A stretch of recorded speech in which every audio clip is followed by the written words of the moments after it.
Hello team, welcome back. So what I wanted to talk to you about today is sort of the fundamentals for fat loss. I've worked with a lot of people to help them lose fat, and one of the key things that I find people are making a mistake in is that they're focusing on the wrong areas. Cool? So what I've got here is, and this is a pretty common concept, is what I refer to as the pyramid of fat loss. Yeah?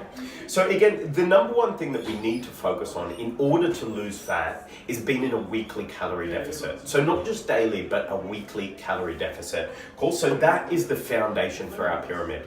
These other things that I'm going to speak about can have an effect, but they're not as important as this number here. So a key thing to remember is a pound of fat has approximately 3,500 calories. So if you're in a weekly calorie deficit of approximately 3,500 calories, you will lose about a pound of fat. It's pretty simple. It's a pretty simple maths formula. Cool? So the number one thing, the fundamental, is being in a weekly calorie deficit. Cool? Second thing is we look at macronutrient distribution. So there's a lot of stuff going on here, and it's not actually as important as what people think.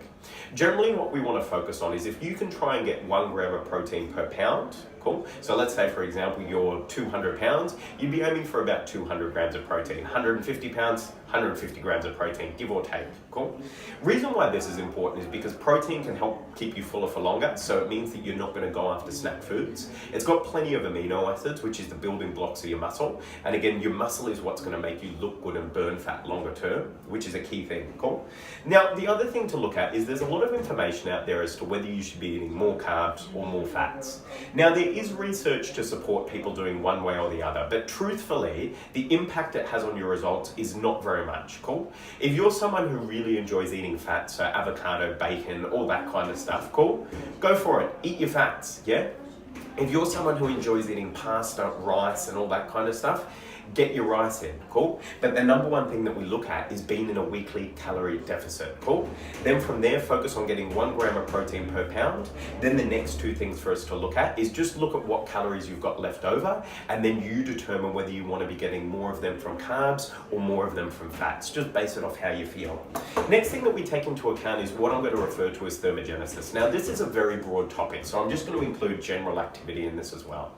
So this is things such as doing your exercise, meal frequency, so having 5 to 6 small meals per day to stimulate the metabolism, all that kind of stuff.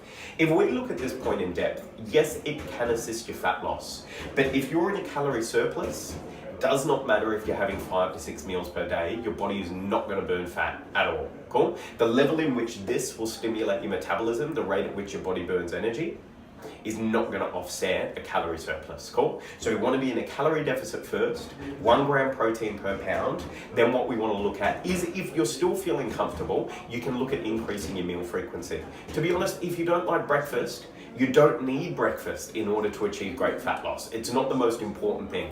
If you're looking at overall health and managing your energy levels, yes, it can become important. But if your primary focus is fat loss, it's not necessary. Cool? So again, thermogenesis and exercise. Key focus here is that you can't exercise a bad diet. If you're looking at losing weight, be in a calorie deficit. Cool? Last thing to look at is your other. So what I'm looking at with your other is things like not eating carbs at night time. Things like, I would include things such as different fasting methods and that kind of stuff in this stuff here. Cool? I'd include supplements, I'd include fat burners, all that kind of stuff in this category here. Yes, they can help, and yes, they do have an impact. So fasting has been shown to have some really good benefits. But in terms of managing your fat loss, the number one thing to focus on is being in a weekly calorie deficit. For example, if you're someone who's done intermittent fasting and found you've had huge success, if you're not eating for 16 hours of a day, it's a highly likely thing that you're going to be in a weekly calorie deficit. Cool? So the number one things to focus on, be in a calorie deficit. Cool? Make sure you don't blow out through the weekend. If you do blow out through the weekend, restrict your calories more during the week. Yes, it's not maybe the most healthy approach, but neither's being massively overweight. Cool? So next thing that we look at, 1 gram protein per pound. Whether you get the rest from carbs or fat, doesn't really matter. Next thing, thermogenesis. If you feel comfortable, increase your meal frequency. But again, it's a third tier activity, not super important. And last thing, don't really waste your money on any supplements or anything like that. They're not really worth your time unless you've got these other 3 bases sorted. If you get these other things sorted, you'll be well on your way. Thanks, team.